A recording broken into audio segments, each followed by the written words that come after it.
ჩვენ არანაირი მოლოდინი არ აქვს განსაკუთრებული ამ თვალსაზრისით. ბუნებრივია ეს არის მიზანმიმართული პოლიტიკური დევნა გახარიას წინააღმდეგ, იმიტომ რომ მარტივი არის ბიძინა ივანიშვილს უნდა არა მარტო გახარია ეს პოლიტიკური ორგანიზაცია ზოგადად გაწიოს პოლიტიკური პროცესიდან, იმიტომ რომ მისი ხმების თავარი კონკურენტია, ასე აღგვიქვავს ჩვენ ელექტორალურ თვალსაზრისით, მისთვის ელექტორალურ მოცემულობას აქვს დიდი მნიშვნელობა, იმიტომ რომ ის ძალიან კარგად აცნობიერებს, რომ როგორც კი 30% ჩამოცდება მისი მხარდაჭერა, აღარც პოლიცია უშველის და აღარც ზონდერ ჯგუფები, რომლითაც ის ფაქტობრივად დღეს ამ ქვეყანას მართავს. დღეს ბიძინა ივანიშვილი დგას ზუსტად ისევე, იმიტომ ამას ყოველთვის გავიმეორებ, იმიტომ რომ ეს შედარების ანალიზს მე ვაკეთებ ქართული ოცნების ამომრჩევლისთვის და არა სხვა ადამიანებისთვის. ზუსტად ის პრინციპებით მართავს დღეს ბიძინა ივანიშვილი, რა პრინციპებითაც მართავდა სააკაშვილი ამ ქვეყანას 1 ოქტომბრამდე. ძალადობა, პროკურატურის სასამართლოს გამოყენება ადამიანების დევნის წინააღმდეგ, ზუსტად ერთ-ერთში დღეს ბიძინა ივანიშვილის ხელწერა არის ბიძინა ივანიშვილმა გადმოიღო ეს ხელწერა. ეს მოცემულობა არის.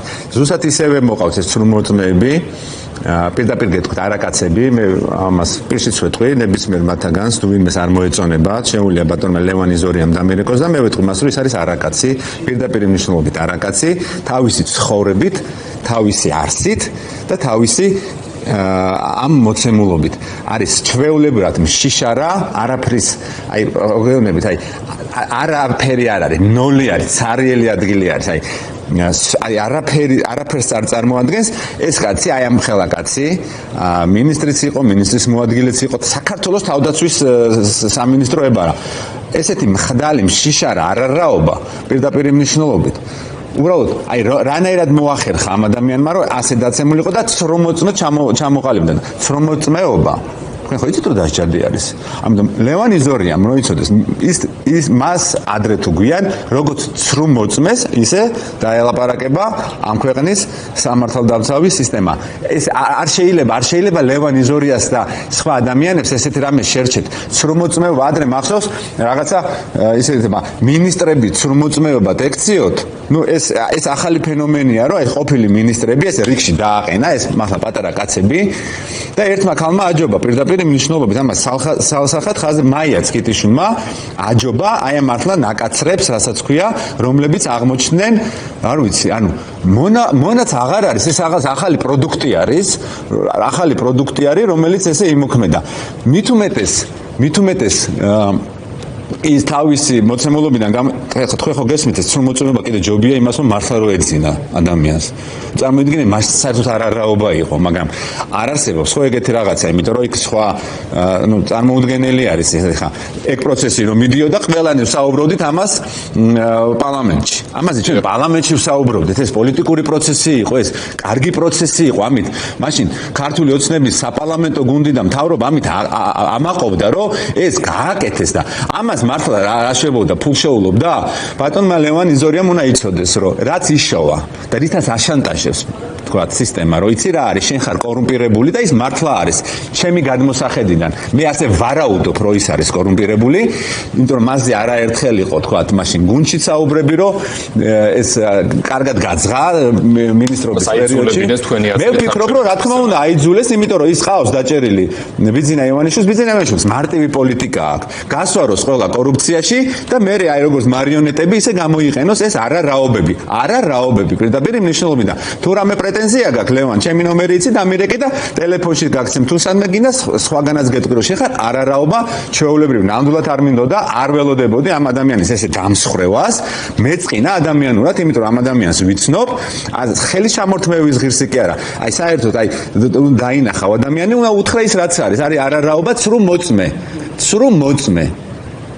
აი ეს არის ჩემი შეფასება ბატონ ლევანთან მიმართებაში. რაც შეეხება გიორგი გახარიას, ვიცით რომ ის ევროპაშია, კიდევ ერთხელ რომ გითხრათ, აი გუნდში როგორია მოსაზრება მისი სამშობლოში დაბრუნებასთან დაკავშირებით, აქ არ არის საუბარი თუნდაც 1 წელზე, 2 წელზე, ბუნებრივია სასჯელი იქნება მძიმე, თუ კი მას ამ მუხლით წაუყენებენ ბრალს, საბოტაჟის მუხლით 15 წლიან პატიმრობას ითვალისწინებს, როგორც ვიცით. რაც შეეხება ბატონ გახარიას, ბატონ გახარია ძალიან მნიშვნელოვან ფუნქციას აკეთებს დღეს სადაც იქ იმყოფება. ბატონი გახარია ამცირებს იმ ზიანს პირდაპირ მნიშვნელობით, რასაც საქართველოს ხელისუფლება საქართველოს სტრატეგიულ ინტერესებს უშვება გრძელვადიანთან მიმართებაში. დიახ, ბატონი გახარია არის ის ადამიანი, რომელსაც ჰქონდა გავლენა ამ ვიზების შეჩერების საკითხის გადადებასთან დაკავშირებით და ზუსტად იმ ხალხმა გააკეთა მაშინ და შეიკავა თავი, ვისაც იმ დღეს ბატონი გახარია შეხვდა. მე თვითონ პოლონეთის საგარეო საქმეთა მინისტრმაც ისაუბრა ამაზე. ის მნიშვნელოვან საქმეს აკეთებს საქართველოსთვის, რომ შეამციროს მაქსიმალურად ზიანი, რასაც საქართველოს ხელისუფლება ბჭყალებში, რომელსაც მიტაცებული აქვს, რა თქმა უნდა, ძალაუფლება, უპირებს ამ ქვეყანას და რა ნაბიჯებსაც გეგმავს ყოველდღიურად. შესაბამისად, მე ვფიქრობ, რომ ამ ეტაპისთვის გახარია არის იქ ეფექტური. ეს არის მისი გადასაწყვეტი, ეს არის ინდივიდუალური ამბავი. თუ თქვენ პირადად მე დამისვობთ კითხვას, როგორ უნდა მოიქცეს გახარია, ჩემი რჩევა იქნება მის მიმართ, რომ ბუნებრივია ცოტა ხანი თავი შეიკავოს საქართველოში ჩამოსვლიდან, უნდა გაირკვეს.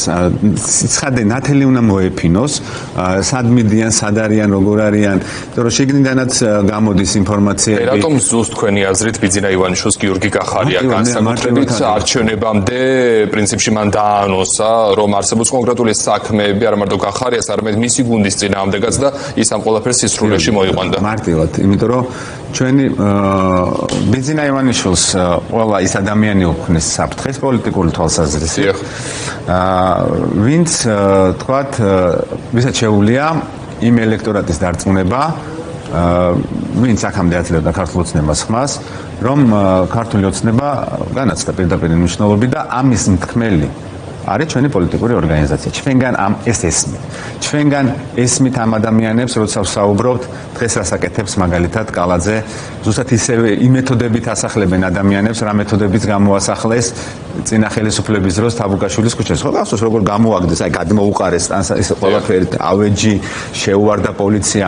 ზუსტად იმ პირობებში, ზუსტად იგივე სასამართლო არის. აი რომ ნებისმიერი ადამიანი, ვისაც ხელს აი ეს გაადებს ხელისუფლება და მოექცევა რაღაცა ინტერესის ქვეშ, ამ ადამიანს პროკურატურა დააპატიმრებს და სასამართლო გაუშვებს ციხეში. ზუსტად ისევე იქცევა პოლიცია და ჩვენ ვნახეთ, როგორ იქცევა პოლიცია ბოლო 6 თვის განმავლობაში. უბრალოდ აი დღეს პოლიცია, რადგან ხელისუფლება დადგა პოლიციაზე, პოლიცია არის აბსოლუტურად უკონტროლო. გორის ფაქტი გვახსოვს, ხო, როდესაც ადამიანებს აწამებდნენ და გამოიყვანეს წყობილებიდან ადამიანები და აი ესეთ რადიკალურ ქმედებები აიძულეს საკუთარი ქმედებით. ჩვენ ხედავთ პოლიციელები როგორ არბევენ უდანაშაულო ადამიანებს, როგორ უვარდებიან, როგორ აპატიმრებენ, როგორ აჩერებენ გზაზე, გადაყავთ ნარკოლოგიურებში, ფუნდამენტურ ადამიანის უფლებებს არღვევენ. ჩვენ ხედავთ რას აკეთებს დღესაც, ხო, პოლიცია. ანუ ფაქტობრივად ის ხალხი, რომელიც დიდად არ განსხვავდება სოციალური მდგომარეობით იმ ხალხისგან, ვისაც ასახლებენ, მე პოლიციელებზე ვსაუბრობ, რა არის? ეხლა საშუალო პოლიციელის ხელფასი არის 1500 ლარი. შემოსავალი. მე ვამბობ საშუალოდ, 1500-1800 გააჩნია. მე არაფერ შუაში ეს იგივეა თქვენ სახლში ვინმე დასახლდეს ამბობს კალაძე.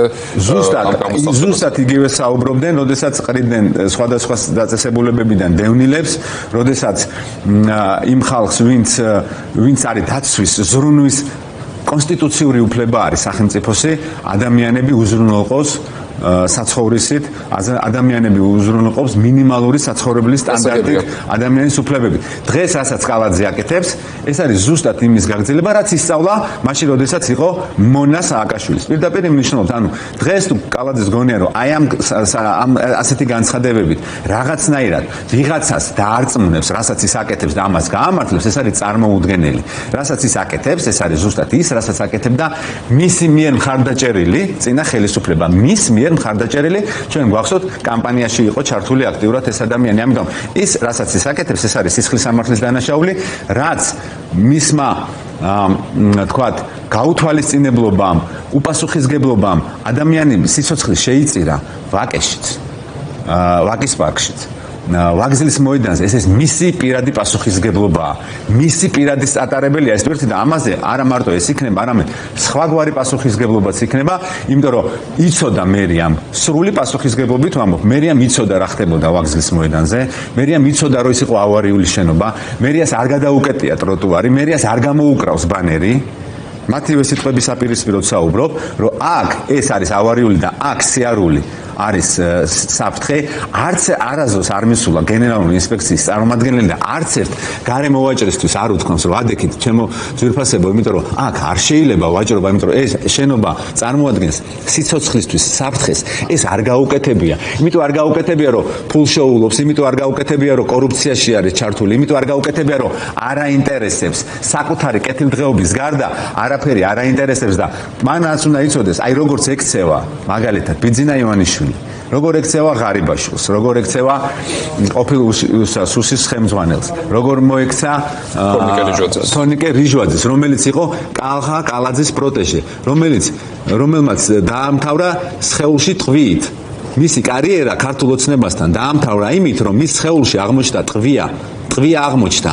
აი ასე ექცევა ქართული ოცნება, ესე ექცევა და რაც უფრო დიდი ხანი ასე გააგრძელებს, რა თქმა უნდა, ისიც გაითვალისწინებს ამ პასუხისმგებლობას და ისიც იქნება ამ ყველაფრის. აი ამ რეალობის გათვალისწინებით და არაერთხელ ისაუბრეთ კალაძეს და მის საქმიანობასთან დაკავშირებით, თქვენ გონიათ, რომ ის ვეღარ გახდება დედაქალაქის მერი, რადგან კახა კალაძემ ფაქტობრივად უკვე დაადასტურა, რომ ის იქნება ქართული ოცნების კანდიდატი.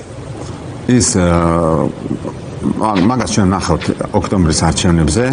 კახა კალაძე გარანტირებულად ვერ გახდებოდა მერი, თუ იქნებოდა საერთო კანდიდატურა ოპოზიციური პარტიების, გარანტირებულად გეუბნებით, აი შუაზე რომ გადამსკრარიყვნენ, ყველა უბანზე რომ დაეყენებიათ სპეცნაზი და აი სურო ჭკუიდან გადასულიყვნენ, არანაირი შანსი მათ იმ ციფრებით, რა ციფრებით ჩვენ ვნახეთ 24 წლის გაყალბებულ არჩევნებზე ქალაქ თბილისში, არანაირი შანსი არ ქონდა კახა კალაძეს, მაგრამ მას შემდეგ რაც ნაციონალურმა მოძრაობამ გადაწყვიტა, რომ არ მიიღოს ამ ქალაქის არჩევნებში მონაწილეობა, ამ თვითმმართველობის არჩევნებზე, ნაციონალური მოძრაობა თბილისში მეოთხე ადგილზე გავიდა, თუ კი ამ შედეგებს და ნაციონალურ მოძრაობას მეორე პარტიასაც გულისხმობ. ისინი ჩემთვის ნაციონალურ მოძრაობა არაფერი ამაში საწყენი არ არის. ახლა 1 ოქტომბერს ერთად იყვნენ, 2016 წელსაც ერთად იყვნენ, ერთი ელექტორალური მოცემულობა აქვს და ერთი უბრალოდ ვიღაცა თუ ადრე ნაციონალურ მოძრაობას უჭერდა მხარს, ეხლა შეიძლება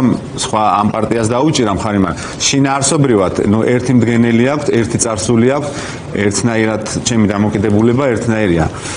მაგას არა აქვს მნიშვნელობა, მაგრამ რადგან მათ გადაწყვიტეს ამ პროცესში არ მიიღონ მონაწილეობა და თან მოუწოდებენ თავის ამომრჩეველს, რომ არჩევნებზე არ მივიდეს, ეს რა თქმა უნდა რაღაცა მოცემულობას ცვლის, მაგრამ ჩვენი ამოცანა ახლა იქნება, რომ ქართული ოცნების იმდენი ამომრჩეველი დავარწმუნოთ, რომ კახა კალაძეს შეექმნა სერიოზული პრობლემები. ეს არის დღეს ამოცანა, ეს არის მნიშვნელოვანი, რომ ჩვენ გავიდეთ ველზე და დავასუსტოთ ელექტრულად ქართული ოცნება. კანდიდატზე უკვე თითქმის შეთანხმება მიღწეული გაქვთ ლელო ძლიერ საქართველოსთან. მე ვფიქრობ, რომ ჩვენ ამ საკითხს ახლა მე ვერ ვიტყოდი, რომ თითქმის შეთანხმება არის კანდიდატურასთან და პრინციპებზე, რა თქმა უნდა, ყველანაირად ვთანხმდებით. კანდიდატებზე მსჯელობა მიმდინარეობს. კანდიდატებზე მსჯელობა მიმდინარეობს. მე ვფიქრობ, რომ ძალიან კარგი პროცესი მიდის.